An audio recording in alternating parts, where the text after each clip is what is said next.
नमस्कार दोस्तों, आप सभी का हमारे YouTube चैनल पर स्वागत है। दोस्तों, आज हम ये वीडियो पास्ट एडजस्टमेंट की आपके लिए बना रहे हैं, जिसमें हम पास्ट एडजस्टमेंट टॉपिक जो है वो आपको समझाएंगे।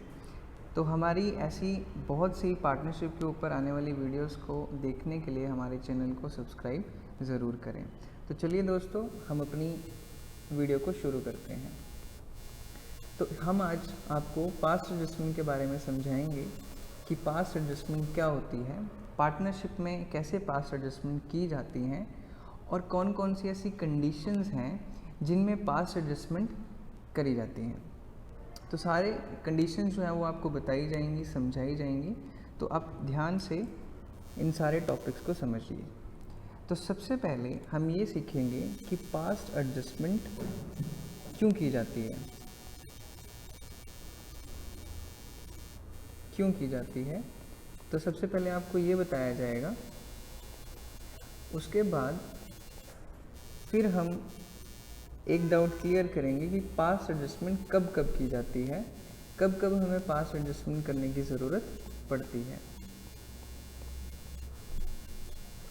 और पास्ट एडजस्टमेंट से होता क्या है, इफ़ेक्ट क्या आता है पास्ट एडजस्टमेंट से। क्या हमें किसी तरह की लीगल फॉर्मेलिटीज़ फॉलो करनी पड़ती हैं पास्ट एडजस्टमेंट के लिए। तो इसका आंसर मैं आपको यही दे देता हूँ, इसके लिए कोई लीगल फॉर्मेलिटीज़ नहीं होती हैं, ये सिर्फ एक अकाउंटिंग का पार्ट है। तो आप पास्ट एडजस्टमेंट कर सकते हो, आप इसके लिए कोई भी लीगल बाउंडिंग्स नहीं होती। हाँ, ये ज़रूर है कि जेन्युइन हो आपकी एडजस्टमेंट, ये ना हो कि आप अकाउंट्स के साथ या बुक्स के साथ छेड़छाड़ कर रहे हो। तो कोई भी किसी भी तरह की लीगल फॉर्मेलिटी नहीं है। आप सभी की जो भी पार्टनर या जो भी आपका मैनेजर है जो आपके अकाउंट्स को संभालता है, वो पार्टनर्स की एग्रीडनेस के साथ जो है, कंसेंट के साथ जो है वो एडजस्टमेंट जो है वो अकाउंट्स में कर सकता है। तो कब कब, क्यों और होती कैसे है, ये हम आपको इस वीडियो में बताएंगे। तो चलिए सबसे पहले क्वेश्चन को उठाते हैं कि पास्ट एडजस्टमेंट जो है वो क्यों की जाती है। तो इसको हम एक स्टोरी के जरिए समझते हैं। एक है पार्टनरशिप फॉर्म, जिसमें 3 पार्टनर्स हैं, ए, बी और सी। तो सी का जो है एक बहुत ही अच्छा फ्रेंड है जिसका नाम है डी। ठीक है, तो डी जो है वो सी का बहुत अच्छा फ्रेंड है। तो सी और डी जो है वो 2015-16 से बहुत अच्छे मित्र हैं। तो सी जो है डी के साथ सब कुछ शेयर करता है, यानी कि अपने बिज़नेस के बारे में उसको सब कुछ बताता है, बहुत ही अच्छे, यानी कि भाइयों की तरह उनका एक आपस में रिलेशन है। तो सी अपने बिज़नेस के बारे में, अपने प्रॉफिट्स के बारे में सब कुछ जो है अपने फ्रेंड को बताता है। अब ये जो डी है, ये फ्रेंड बने उससे पहले ही ये क्या था, इसी फर्म में, यानी कि ये फर्म जो थी ए और बी ने बनाई थी, इसी फर्म में क्या था, मैनेजर था। अभी भी डी जो है वो ए, बी और सी जो तीनों की पार्टनरशिप फर्म है, उसमें जो है मैनेजर का रोल जो है वो प्ले करता है। तो सी और डी आपस में दोस्त भी हैं बहुत अच्छे।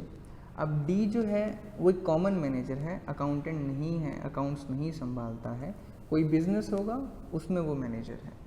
तो अब डी जो है उसको पता चलता है कि ए बी सी का बिज़नेस बहुत अच्छा चल रहा है, यानी कि बहुत अच्छे वो प्रॉफिट्स कमा रहे हैं।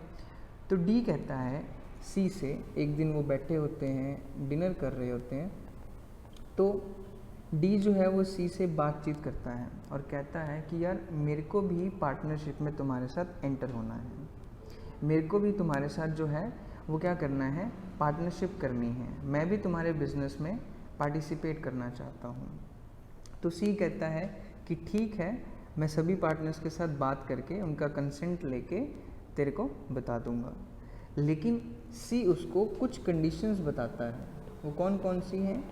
सी कहता है कि भाई हमने जब बिज़नेस शुरू किया था तो हमने कुछ पैसे लगाए थे, तो तुझे भी पैसे लगाने पड़ेंगे, यानी कि कैपिटल इन्वेस्ट करनी पड़ेगी। तो डी उसके लिए मान जाता है।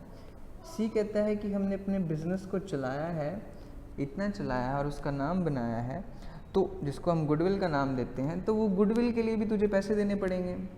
तो डी कहता है भाई ठीक है, मैं गुडविल के लिए भी पैसे देने के लिए तैयार हूँ। और उसके बाद डी पूछता है कि मेरा प्रॉफिट शेयर कितना होगा। तो सी कहता है वो कंसेंट के ऊपर आधारित होगा कि ए और बी के साथ जब मैं डिस्कशन करूँगा तो तुझे क्या प्रॉफिट दिया जाएगा। तो डी जो है वो सभी कंडीशंस के ऊपर अपना कंसेंट दे देता है। उसके बाद डी अपनी एक कंडीशन रखता है। डी क्या कंडीशन रखता है? डी ये कहता है कि मुझे जो है वो पार्टनर बनना है, लेकिन 2015-16 से बनना है। अब 2015-16 से पार्टनर कैसे बनाए? सी कहता भाई 2015-16 से तो तेरे को बना नहीं सकते, क्योंकि 2015-16 की बुक्स क्या हो चुकी हैं, बंद हो चुकी हैं। तो हम तुझे 15-16 से कैसे बनाएं? तो डी कहता है यार ऐसा होता है कि मैं पार्टनर नहीं बन सकता, लेकिन उसका इफ़ेक्ट तो दिखाया जा सकता है। एक्चुअलिटी में बुक्स क्लोज हो चुकी हैं, उनको दोबारा ओपन करके हम क्या नहीं कर सकते हैं, उनमें एंट्री पास ऑन नहीं कर सकते हैं। इसीलिए एक एडजस्टमेंट की जा सकती है, जो पास्ट के जितने भी एक्शन हमने परफॉर्म किए हैं, यानी कि ए, बी और सी, इन तीनों ने जो भी फंक्शंस परफॉर्म किए हैं, जो भी ट्रांजैक्शंस हुई हैं, वो सब डी के साथ भी इस साल में एडजस्ट कर दी जाएंगी। तो डी पहले जो था वो मैनेजर था, तो ए बी सी फर्म में 2015-16 से उसको एज अ मैनेजर जो था वो सैलरी दी जाती होगी। हो सकता है वो सेल्स अच्छी करता हो, सेल्स करवाता हो, इसलिए उसको उसके ऊपर कमीशन दिया जाता होगा। तो वो सारा ट्रीटमेंट अब रिवर्स हो जाएगा। अब उसको 2015-16 से क्या दिया जाएगा? एज अ पार्टनर, जो पार्टनर को जाता है, यानी कि कैपिटल तो उसकी थी नहीं, इसलिए इंटरेस्ट ऑन कैपिटल पॉसिबल नहीं है। और दूसरा जो है उसको क्या दिया जाएगा? प्रॉफिट का हिस्सा दिया जाएगा। तो अब डी और सी जो है वो दोनों असमंजस में पड़ गए, तो कन्फ्यूजन यानी कि डिलेमा में फंस गए, यानी कि कन्फ्यूजन क्रिएट हो गई उनको। वो कहते हैं यार इसका सल्यूशन किसके पास मिलेगा? तो वो दोनों जाते हैं एक सीए के पास। तो वो सीए से पूछते हैं कि हमारा ये डाउट है कि क्या, सी पूछता है कि क्या मैं डी को 2015-16 से एडमिट कर सकता हूँ, तो क्या मैं उसका इफ़ेक्ट जो है वो बुक्स में दिखा सकता हूँ, तो क्या जो है वो बुक्स जो है वो फिर भी एक्यूरेट रहेंगी जैसे अभी हैं, किसी के साथ पार्शलिटी नहीं होगी? तो सी जवाब देता है एक ही जवाब कि यस सर, आप क्या कर सकते हो, पास्ट एडजस्टमेंट कर सकते हो। क्या कर सकते हो? Past adjustment. आपको कुछ नहीं करना, आपको पास्ट में जितने भी प्रॉफिट्स एंड लॉसेस आप में डिस्ट्रीब्यूट हुए हैं उसमें अब डी का हिस्सा भी आ जाएगा। तो सिर्फ आपको उन्हीं के आधार पे ये ट्रांजैक्शंस या ये जर्नल एंट्रीज पास करनी पड़ेंगी। तो सी और डी जो है वो बहुत खुश होते हैं। सी भी बहुत खुश होता है कि डी मेरा दोस्त जो है वो मेरे साथ पार्टनरशिप में अब आ जाएगा। तो किस तरीके से पास्ट एडजस्टमेंट की जाएगी? आपने यहाँ देखा, यहाँ ना तो सी और डी से, यानी कि सी से किसी भी तरह की मिस्टेक हुई थी, सिर्फ वो ये चाहता था कि उसका जो पार्टनर, जो उसका दोस्त है डी, वो उसके साथ पार्टनर बन जाए। तो अभी तो साल चल रहा है 2020-21, यानी कि अगर फाइनेंशियल ईयर की बात की जाए तो 2020-21 चल रहा है, बट वो पार्टनर बनाना चाहता है उसे कब से? 2015-16 से। तो अब 15-16, 16-17, 17-18, 18-19, 19-20, तो ये जो साल हैं 15-16, 16-17, 17-18, 18-19 और 19-20, अब ये जो सारे साल हैं, अब इन सालों की एडजस्टमेंट उसे करनी पड़ेगी, क्योंकि इन सालों की एडजस्टमेंट्स के लिए, इन ईयर्स की एडजस्टमेंट्स के लिए वो एक मैनेजर था, मतलब इन ईयर्स में, इन सालों में वो एक मैनेजर था। अब उसको क्या ट्रीट किया जाएगा? पार्टनर ट्रीट किया जाएगा। तो जो कुछ भी उसके पास एज अ मैनेजर जा चुका है उसको तो हम वापस ले नहीं सकते, ठीक है। और एज अ पार्टनर उसके पास अभी तक कुछ नहीं गया, कुछ भी नहीं गया है। तो कहने का मतलब ये है कि अब हम क्या करेंगे, एज अ मैनेजर, यानी कि 19-20 तक, 19-20 तक एज अ मैनेजर उसके पास कितना जा चुका है और एज अ पार्टनर उसके पास कितना जाना चाहिए था वो निकाल लेंगे। अब पार्टनर है, इंटरेस्ट ऑन कैपिटल देखेंगे, उसको इंटरेस्ट ऑन कैपिटल जाएगा, वो भी कंपेयर करेंगे, सब कुछ कंपेयर करेंगे, क्या क्या उसको जाना चाहिए, interest on drawing, salary as a partner अगर कोई है, कमीशन एज अ पार्टनर कोई है, तो वो सब कुछ हम कंपेयर करेंगे। तो एज अ पार्टनर उसको क्या क्या जाना चाहिए था, तो एज्यूम करेंगे अगर वो 2015-16 से पार्टनर होता तो उसको ये चीज़ें जाती, जैसे कि ए बी और सी के बीच में डिस्ट्रीब्यूट हुई थी। अब एज अ मैनेजर उसको क्या क्या जा चुका है, फिर हम दोनों अमाउंट्स को क्या करेंगे, कंपेयर। अब इसका एक लंब ले लेते हैं कि जैसे मान लो कि उसको एज अ मैनेजर अब तक 1,20,000 जा चुका है और एज अ पार्टनर उसको क्या जाना चाहिए, 1,30,000 जाना चाहिए। यानी कि प्रॉफिट शेयर के हिसाब से उसकी जो अमाउंट बनती है वो 10,000 ज़्यादा बनती है और एज अ मैनेजर उसको 10,000 कम गए हुए हैं। तो अब उसको हमने पार्टनर जो है वो 15-16 से ट्रीट करना है। तो सिर्फ एक एंट्री पास करनी है कि ये जो 10,000 उसको देंगे वो 10,000 कौन देगा, रेस्ट ऑफ दी पार्टनर्स, यानी कि जो पुराने पार्टनर्स हैं वो देंगे 10,000 उसको, क्योंकि उन्हीं ने कंसेंट दिया है ना, उन्हीं ने तो कंसेंट दिया है कि हम उसको क्या बना लेंगे, अब पार्टनर बना लेंगे। कब से, 2015-16 से। तो अब कोई भी डिस्क्रिपेंसी आएगी, यानी कि कोई भी उसको ज़्यादा देना पड़ेगा तो वो पार्टनर देंगे, पर अगर वो देगा तो वो पार्टनर में डिस्ट्रीब्यूट होगा फिर, ठीक है। तो यानी कि कहने का मतलब ये हो गया कि हमने यहाँ पे पास्ट एडजस्टमेंट फंक्शन परफॉर्म किया, सिर्फ किस लिए, डी को 2015-16 से पार्टनर बनाने के लिए। तो आपने देखा तो पहली सिचुएशन तो ये हो गई जिसमें हम क्या करते हैं, पास्ट एडजस्टमेंट परफॉर्म करते हैं। यानी कि जब कभी भी आपको अपने पास्ट ईयर्स में किए गए एक्शंस में कोई भी बदलाव लाना है, कोई भी किसी भी तरह का चेंज लाना है, तो आपको क्या करना पड़ेगा, पास्ट एडजस्टमेंट फंक्शन को परफॉर्म करना पड़ेगा।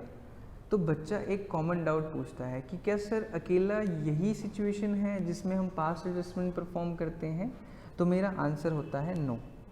तो वो पूछता है कि सर और कौन कौन से ऐसी सिचुएशंस होती हैं जिनमें हमें पास्ट एडजस्टमेंट फंक्शन जो है वो परफॉर्म करना पड़ता है। तो दूसरी सिचुएशन होती है, दूसरी सिचुएशन है जब आप कभी भी कुछ डालना भूल जाते हो, यानी कि ओमिशन। अगर आपसे किसी भी तरह का ओमिशन हुआ, आप भूल गए, तो उसके बाद क्या होगा, आपकी बुक्स में आपने बुक्स बना ली, ठीक है, आपका लास्ट में आंसर मैच यानी कि बैलेंस शीट मैच नहीं हुई, आपने चेक किया यार मैं तो ये डालना ही भूल गया एंट्री, ठीक है। अगर बैलेंस शीट मैच हो भी गई, अगर वन साइडेड एरर नहीं है तो आपने ओमिशन कर दिया, आपने पूरी एंट्री डालना ही भूल गए आप, लेकिन बुक्स आपने क्लोज कर दी, उसमें आपकी बैलेंस शीट भी मैच हो जाएगी। ये क्यों, अभी हम डिस्कस नहीं करेंगे। तो बैलेंस शीट भी आपकी मैच हो जाएगी, पर आपको बाद में पता चलता है कि यार ये जनरल एंट्री तो मैंने पास की ही नहीं, तो उस जनरल एंट्री का इफ़ेक्ट हम जो है वो दिखा देते हैं बुक्स बंद होने के बाद भी। बुक्स बंद होने के बाद भी हम आफ्टर क्लोजिंग बुक्स, जब आप बुक्स बंद कर देते हो यानी कि सारी एंट्रीज बैलेंस शीट वगैरह बना के ख़त्म कर देते हो, उसके बाद भी आप क्या कर सकते हो, पास्ट एडजस्टमेंट कर सकते हो। यानी कि हम पिछले साल में अपने पिछले एक्शंस में क्या कर सकते हैं, चेंजेस ला सकते हैं। वो ओमिशन हो सकता है, कमीशन है तो कमीशन आपको पहले ही पता चल जाएगी, एरर ऑफ कमीशन, यानी कि आपने कोई प्लस माइनस गलत किया है तो वो आपका ट्रायल बैलेंस या कह लो कि आपकी बैलेंस शीट जो है वो उससे मैच ही नहीं होगी, तो वो तो आपको वहीं पे पता चल जाएगी। तो ये जो कमीशन, एरर ऑफ कमीशन है, हम इसके लिए ये नहीं कह सकते कि आपको पास्ट एडजस्टमेंट परफॉर्म करना पड़ेगा, वो डेफिनेटली आप बैलेंस शीट बनाने से पहले ही आपको उसका पता चल जाएगा, या बैलेंस शीट जब बनाओगे तब उस टाइम पे आपको पता चल जाएगा एरर ऑफ कमीशन के लिए। तो दोस्तों ये कुछ सिचुएशंस हैं जिनमें आपको पास्ट एडजस्टमेंट की ज़रूरत पड़ती है। तो पास्ट एडजस्टमेंट किस तरीके से की जाती है वो हम आपको बताने जा रहे हैं। ऊपर हमने जितना भी अभी तक समझा है उसमें मैंने सिर्फ इतना ही बताया कि पास्ट एडजस्टमेंट जो है वो कब कब की जाती है, क्यों की जाती है, किस तरीके से की जाती है, अब हम उसको देखने जा रहे हैं। तो पास्ट एडजस्टमेंट करने के लिए हमें क्या करना पड़ता है? सिर्फ एक चीज़, हमें क्या करना पड़ता है? जर्नल एंट्री पास करनी पड़ती है। जर्नल एंट्री पास करनी पड़ती है, ठीक है। वो जर्नल एंट्री बनाने के लिए हम एक टेबल का यूज़ करते हैं जिसको हम पास्ट एडजस्टमेंट टेबल बोलते हैं। कौन सा टेबल? Past adjustment table. तो कुछ छोटी छोटी सिचुएशंस मैं आपके सामने रखूँगा जिसके ज़रिए हम पास्ट एडजस्टमेंट टेबल को या पास्ट एडजस्टमेंट को समझेंगे। तो पहली एग्जांपल बनाते हैं हम। ए एंड बी दो पार्टनर्स हैं, उन्होंने कैपिटल लगाई है अपनी। कैपिटल ए ने लगाई है, बी ने लगाई है। ए ने अपनी कैपिटल लगाई है 1 लाख रुपए और बी ने अपनी कैपिटल लगाई है 2 लाख रुपए, ठीक है। उसके ऊपर उन्हें इंटरेस्ट ऑन कैपिटल मिलता है 10%। दोनों को इंटरेस्ट ऑन कैपिटल कितना मिलता है? 10%। और प्रॉफिट जो है फॉर द ईयर, ये हम नेट प्रॉफिट लिखते हैं, net profit for the year 2019-20 rupees 20,000। अब आप बोलोगे सर प्रॉफिट शेयरिंग रेशो, तो पीएसआर भी हम बता देते हैं। अगर नहीं भी बताते हैं पीएसआर तो हम हमेशा 1:1 मान के चलते हैं। ये एज्यूम नहीं करते, ये पार्टनरशिप एक्ट बोलता है। क्योंकि जब कभी आपकी कोई भी ऐसी कंडीशन जो आपके एग्रीमेंट में यानी कि पार्टनरशिप डीड में नहीं है तो आप पार्टनरशिप एक्ट के पास जाते हो। और पार्टनरशिप एक्ट जो है वो सिर्फ 2 ही चीज़ों के बारे में बताता है कि अगर आपने अपनी डीड में प्रॉफिट शेयरिंग रेशो नहीं मेंशन की है तो आपको इक्वल लेके चलनी है। और अगर किसी भी पार्टनर ने लोन दिया है फर्म को, उसके ऊपर कितना ब्याज आपको पे ऑफ करना है वो आपने डीड में नहीं लिखा है तो वो 6% आपको साल का ब्याज जो है वो देना पड़ेगा।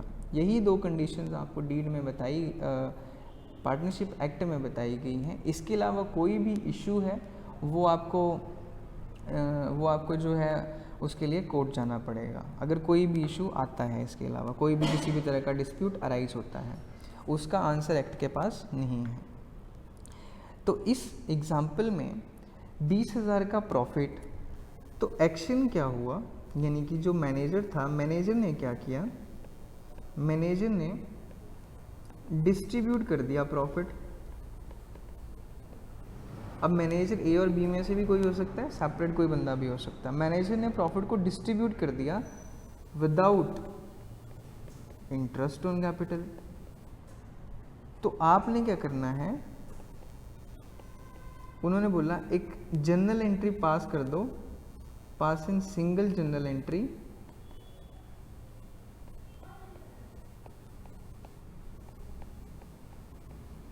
टू एडजस्ट द सेम, यानी कि इसको एडजस्ट करने के लिए, यानी कि ये सही हो जाए उसके लिए जर्नल एंट्री पास कर दो आप एक। अब जर्नल एंट्री हम सीधा तो पास कर नहीं सकते, हमें क्या करनी पड़ेगी? कैलकुलेशन करनी पड़ेगी। अब जब हम कैलकुलेशन करेंगे, इसमें और भी एक टॉपिक है वो साथ के साथ आपको क्लियर हो जाएगा। तो जर्नल एंट्री पास करनी पड़ेगी, उसके साथ हमें कैलकुलेशन भी करनी पड़ेगी। तो सबसे पहले तो हम अपनी कैलकुलेशन करते हैं, यानी कि सॉल्यूशन में पहले तो एडजस्टमेंट टेबल बना लेते हैं। पास्ट एडजस्टमेंट टेबल आप किसी भी तरह से बना सकते हो। आपके पास 2 फॉर्मेट हैं, मैं अपना सिंपल फॉर्मेट यूज़ कर रहा हूँ। ये है हमारी फर्म, ये है ए और ये है बी, यहाँ पे पर्टिकुलर्स। ये सिंपल फॉर्मेट है, ये रफ वर्क है। इस रफ वर्क को आप कैसे भी परफॉर्म कर सकते हो, ज़रूरी नहीं है आपको जो है वो टेबल बनाना है। टेबल जो है एक अच्छा तरीका है अपने कैलकुलेशन को एक्सप्रेस करने का, इसलिए हम टेबल बनाते हैं। और आपकी बुक्स में भी, यानी कि टीएस ग्रेवाल, डीके गोयल में भी इस टेबल को शो किया जाता है। तो टेबल शो करने के 2 तरीके हैं। आप डेबिट क्रेडिट कॉलम को अलग से भी लिख सकते हो, यहाँ से डेबिट क्रेडिट अलग से कर सकते हो, लेकिन मैं सिंपली दूसरे तरीके से ही इसको आगे आपको बताऊंगा। तो अब ए और बी के बीच में क्या हो चुका है? प्रॉफिट डिस्ट्रीब्यूट हो चुका है। यानी कि अगर समझा जाए तो ए और बी में प्रॉफिट डिस्ट्रीब्यूट हो चुका है, यानी कि 20,000 अगर मैं एक रफ कैलकुलेशन करूं, ए और बी में प्रॉफिट डिस्ट्रीब्यूशन हो चुकी है। तो यानी कि 20,000 का जो प्रॉफिट था वो 1:1 में, यानी कि ए के पास 10,000 जा चुके हैं और बी के पास भी 10,000 रुपये जा चुके हैं। ये कौन से पैसे हैं बेटा? प्रॉफिट के पैसे, यानी कि प्रॉफिट डिस्ट्रीब्यूट हुआ है, यानी कि ए के कैपिटल अकाउंट में भी प्रॉफिट को क्रेडिट किया गया है और बी के अकाउंट में भी प्रॉफिट को क्रेडिट किया गया है। यानी कि जब प्रॉफिट को डिस्ट्रीब्यूट किया गया होगा तो हमने एंट्री की होगी, और प्रॉफिट की डिस्ट्रीब्यूशन कहाँ से होती है? P&L एप्रोप्रिएशन अकाउंट से। तो जब ए और बी में प्रॉफिट को बांटा गया होगा P&L एप्रोप्रिएशन अकाउंट से, तो हमने एक एंट्री पास की होगी, P&L एप्रो account debit to as capital to B's capital. ठीक है, तो हमने उस टाइम पे प्रॉफिट जो है वो डाला होगा कि ए के अकाउंट में भी 10,000 गए और बी के अकाउंट में भी 10,000 गए, यानी कि टोटल प्रॉफिट जो है वो 20,000 का डिस्ट्रीब्यूट हो गया। लेकिन हमने इंटरेस्ट ऑन कैपिटल तो दिया ही नहीं। क्या नहीं दिया? Interest on capital. अब जब इंटरेस्ट ऑन कैपिटल की बारी आई तो हमने इंटरेस्ट ऑन कैपिटल देखा कि भाई एक को तो इंटरेस्ट ऑन कैपिटल भी जाना चाहिए था, यही तो उससे गलती हुई, इसी की तो हमने एडजस्टमेंट करनी है। अब इंटरेस्ट ऑन कैपिटल देखते हैं, IOC interest on capital A का कितना बनता है। तो अगर आप ध्यान से देखो तो 1 लाख रुपए ए की कैपिटल थी और इंटरेस्ट ऑन कैपिटल था 10%। तो यानी कि 10% 1 लाख का, यानी कि 10,000 रुपये उसका इंटरेस्ट ऑन कैपिटल बनता था। और बी का इंटरेस्ट ऑन कैपिटल कितना है? 2 लाख के ऊपर 10%, यानी कि 20,000 रुपये। अब इंटरेस्ट ऑन कैपिटल तो 30,000 रुपये आ गया। सर, बच्चे कहते हैं सर ये तो कन्फ्यूजन क्रिएट हो गई। कौन सी? कि ए का इंटरेस्ट ऑन कैपिटल 10,000, बी का इंटरेस्ट ऑन कैपिटल 20,000, तो टोटल इंटरेस्ट ऑन कैपिटल हो गया 30,000 रुपये। और हमारे पास जो प्रॉफिट है, प्रॉफिट वो तो सिर्फ 20,000 रुपये ही है। तो हम तो टोटल इंटरेस्ट ऑन कैपिटल भी नहीं दे पाएंगे अगर हम देना चाहें तो इसके लिए अब क्या सल्यूशन है? यही मैंने बोला था आपको कि इस क्वेश्चन में एक और चीज़ आपको साथ में समझाई जाएगी, एक और टॉपिक आपको साथ में समझाया जाएगा जो आपका इसके साथ ही कवर अप हो जाएगा। तो बच्चा पूछता है कि सर वो क्या है? तो इंटरेस्ट ऑन कैपिटल जो है वो 30,000 रुपये बनता है हमारा, और प्रॉफिट हमारे पास सिर्फ 20,000 रुपये है। तो यहाँ पे इंटरेस्ट ऑन कैपिटल की सिचुएशन आती है जहाँ पे आपको इंटरेस्ट ऑन कैपिटल को या तो एज अ चार्ज ट्रीट करना पड़ेगा या आपको एज अ एप्रोप्रिएशन ट्रीट करना पड़ेगा। अगर आप एज अ एप्रोप्रिएशन ट्रीट करोगे, यानी कि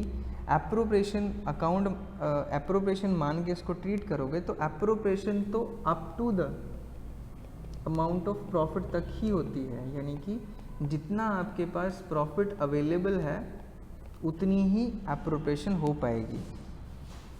यानी कि 20,000 का अगर आपके पास प्रॉफिट अवेलेबल है तो 20,000 की ही एप्रोप्रिएशन पॉसिबल है। ठीक है,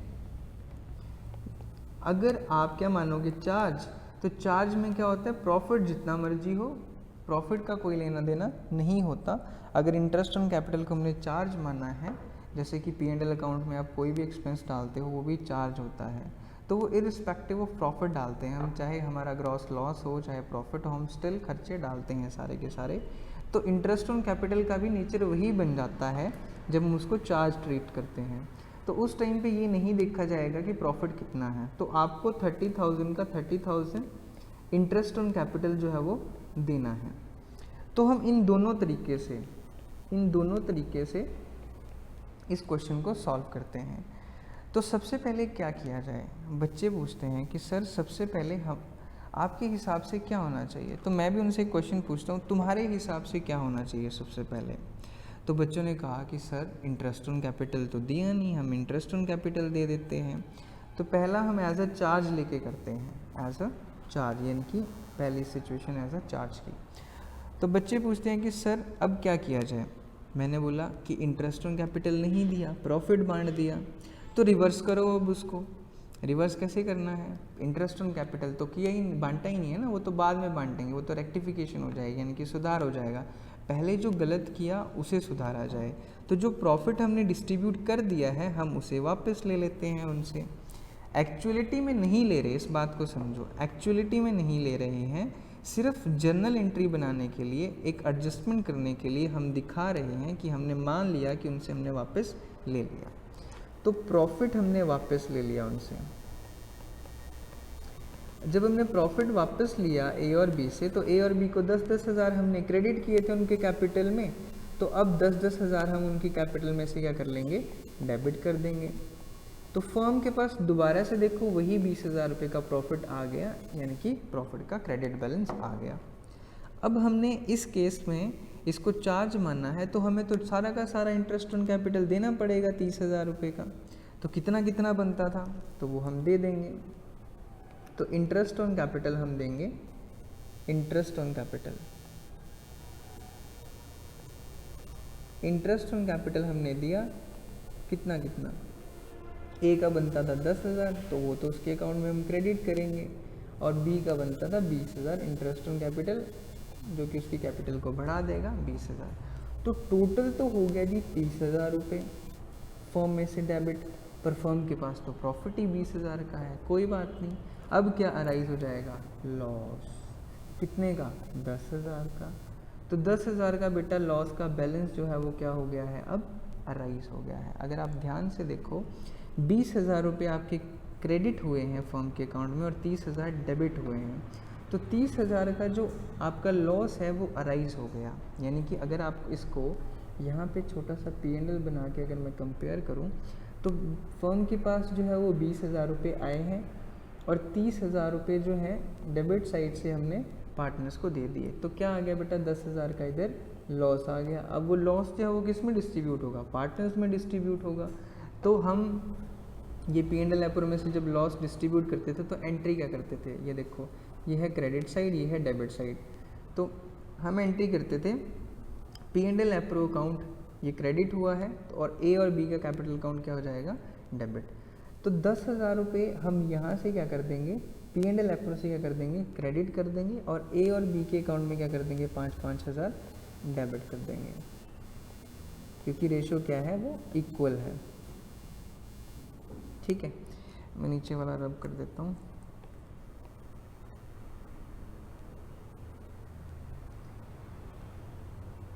तो अब जो है हमारी जर्नल एंट्री बनने जा रही है।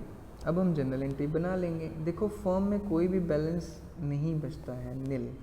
अब देखो ए के पास जो प्रॉफिट गया हुआ है एक्चुअली, अब कंपैरिजन देखिए किस तरीके से करना है। हमने डेबिट क्रेडिट नहीं समझना, हमने कंपैरिजन किस तरीके से करना है।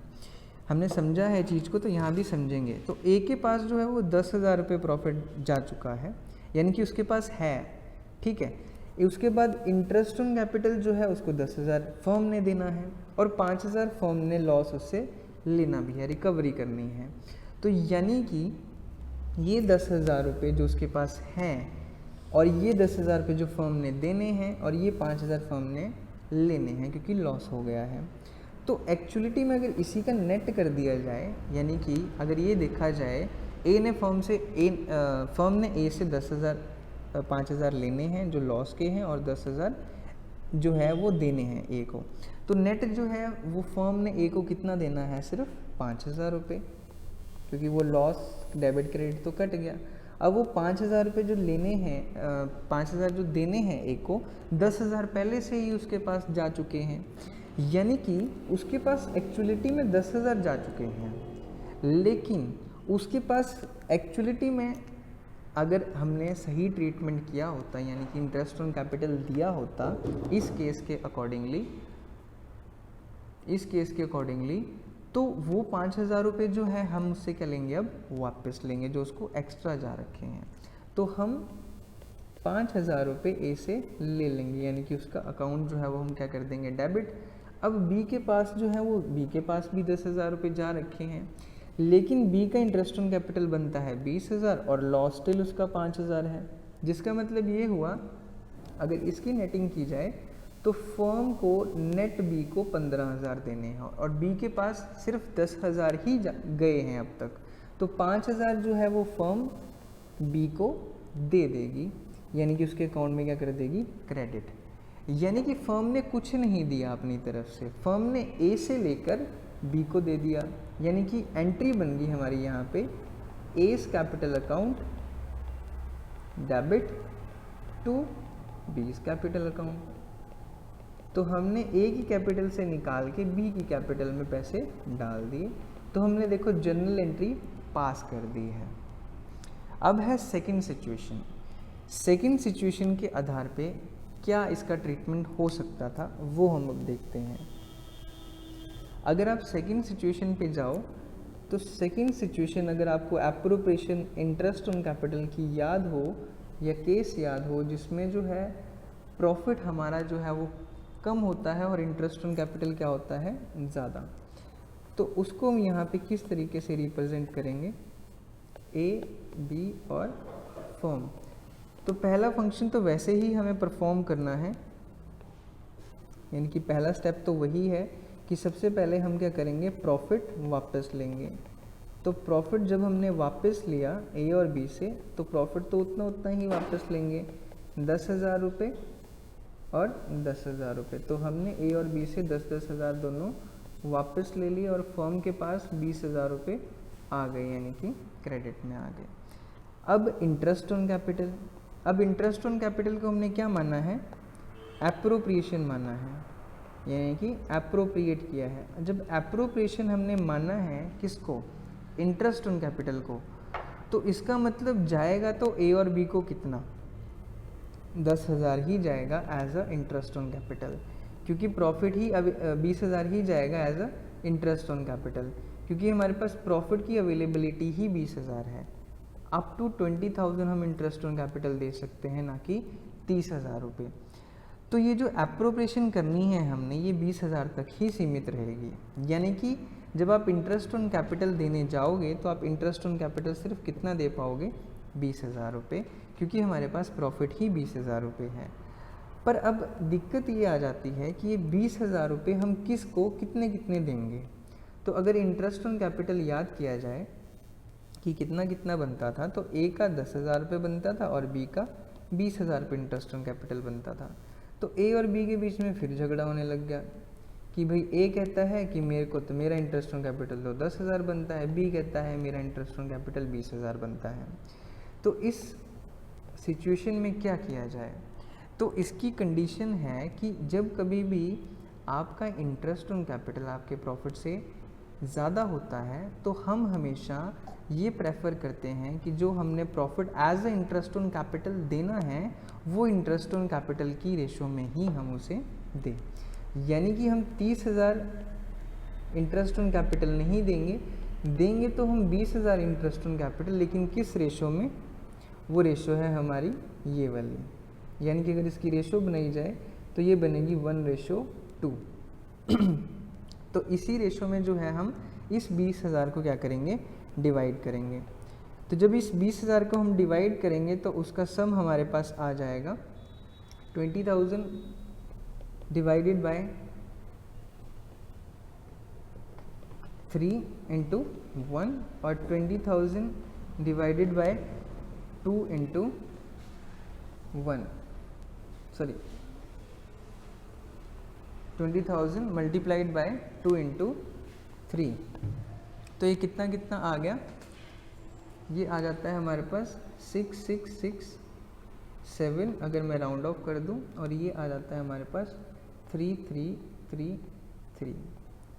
तो ये हमने आपको बता दिया। तो इतना इंटरेस्ट ऑन कैपिटल जो है वो ए को जाएगा और इतना इंटरेस्ट ऑन कैपिटल जो है वो बी को जाएगा। तो अब ये इंटरेस्ट ऑन कैपिटल हम दे देते हैं। तो ए को इंटरेस्ट ऑन कैपिटल जो जाएगा, सॉरी इसका आएगा हमारा ये इसका कैलकुलेशन है 13,333 रुपये। तो 13,333 रुपये बी को जाएंगे और ए को जो जाएंगे वो 6,667 रुपये जाएंगे। तो ए और बी जो है उसमें हम इंटरेस्ट ऑन कैपिटल को उनके अकाउंट में इंटरेस्ट ऑन कैपिटल को डाल देते हैं। तो 6,667 रुपये एक्चुअलिटी में ए को जाने चाहिए थे, यानी कि उसके अकाउंट में क्रेडिट होने चाहिए थे, और इनके अकाउंट में 13,333 रुपये जो है वो क्या होने चाहिए थे, क्रेडिट होने चाहिए थे। तो 20,000 हमारा ये भी ख़त्म हो गया, यानी कि फर्म के यहाँ से डिस्ट्रीब्यूट हो गया as a interest on capital. तो देखा जाए तो यहाँ भी हमारी जनरल एंट्री पास हो गई, यानी कि बन चुकी है। तो कंपेयर किस तरीके से करना है कि बी के पास 10,000 रुपये जा चुके हैं, पर उसके पास सिर्फ इंटरेस्ट ऑन कैपिटल जाना चाहिए था जो कि 6,667 रुपये है, यानी कि उसके पास 3,333 रुपये ज़्यादा गए हुए हैं, जो हम उसकी कैपिटल में से निकाल लेंगे। पर बी के पास अगर देखा जाए तो बी के पास 10,000 गया हुआ है, लेकिन उसके पास इंटरेस्ट ऑन कैपिटल जाना चाहिए था 13,333, तो उसको हम वो 3,333 रुपये दे देंगे, यानी कि उसके अकाउंट में क्रेडिट कर देंगे। तो यहाँ भी हमारी जनरल एंट्री जो है वो बन जाती है, जिसमें ए का कैपिटल अकाउंट क्या हो जाएगा, डेबिट हो जाएगा, और बी का कैपिटल अकाउंट क्या हो जाएगा, क्रेडिट हो जाएगा 3,333 रुपये से। तो दोस्तों, आज की वीडियो में हमने आपको पास्ट एडजस्टमेंट के टॉपिक के बारे में बताया।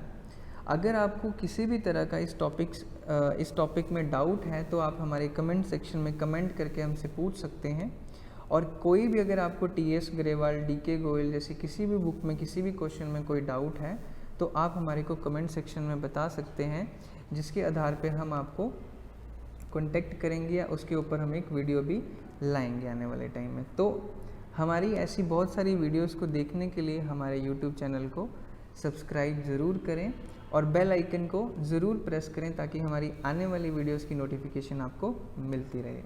तो आज की वीडियो में दोस्तों इतना ही।